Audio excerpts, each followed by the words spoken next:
Let us talk about AT&T and Time Warner. They're still firmly planted, even though they're together now, in the Department of Justice's crosshairs. Antitrust Chief Makan Delrahim refusing to back down in his quest to end the $85 billion mega merger, which, of course, was approved by U.S. courts way back in the summer. Now we're getting an inside look at the Justice Department's monopoly-crushing playbook. Charlie Gasparino is here. This almost sounds like President Obama's Department of Justice. They did not like big mergers. No. They allowed mergers with conditions, all right? So they allowed the big mergers. They allowed Comcast to merge with NBCU based on conditions. So you're saying Trump's DOJ is more No, here's what I'm intense? saying. Here's what I'm saying. That we should point out that I know you're trying to throw me off here, but that's your. I'm sorry, no. That's your game here. I would never want to throw Charlie off. Yeah, but Makan Delrahim, the antitrust chief of the Trump DOJ, gave a major speech today on mergers. He said the deals they approve, and those are the deals that don't fall afoul of the Makan Delrahim Trump DOJ merger, antitrust conditions, and I'll get into that in a bit, will be approved pretty fast. The ones they don't like, and those are generally ones where you merge massive amount of distribution with massive amount of content, like Comcast to NBCU, like AT&T Time Warner. Those are the ones that are going to get the proctology exams by the DOJ and by the DOJ antitrust. Now, he didn't explicitly say that in this speech.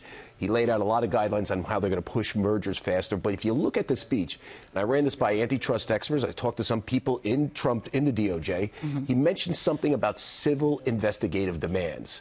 That's the way that the DOJ antitrust investigates even current mergers. Basically said they're going to ramp those up. Why is that bad for AT&T and Time Warner? And why is that bad for Comcast?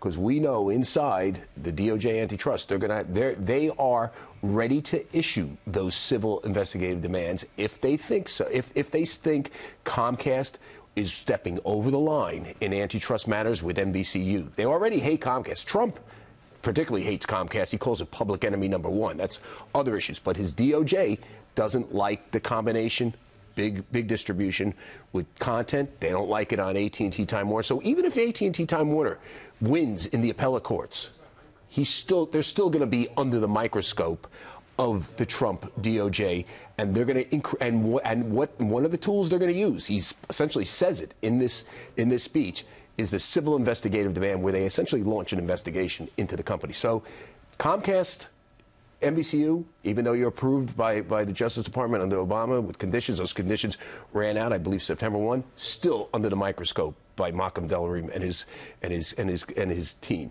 AT&T Time Warner, even if you win at the appellate division, it's before the D.C. Circuit Court of Appeals, still going to be under scrutiny by these guys. He's all but said it in this speech, and I know my sources inside DOJ is saying that. So those companies are going to face a lot of scrutiny. John Chambers was here. Oh. He has a new company that he's invested in. It's a startup, I'm an expert brand new protein. power bars. Okay, so this is a power bar, protein bar. This is John Chambers. Take a bite. Tell me what you think. What's that white stuff? Looks like mold. Do it. No, give it to me. Now I promise to try.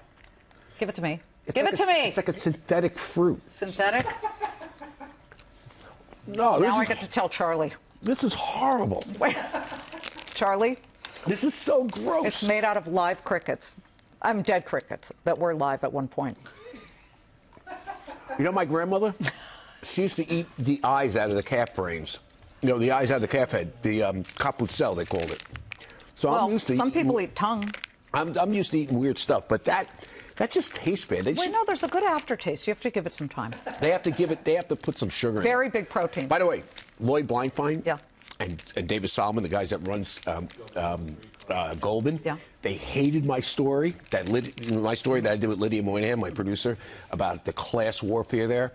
We asked them today, Lydia called up Jake Seward, the head of PR. They're a very nice guy. And he lectured her for like 2 hours. And Lydia asked him, can David Solomon sit down and talk to Charlie? Maybe even in Lloyd's new office that everybody. And they said no. Oh, all right. Well, and Charlie's a tough one. He didn't even blink on the bite of this. Not bad. That is disgusting. No, it's not. We'll be right back.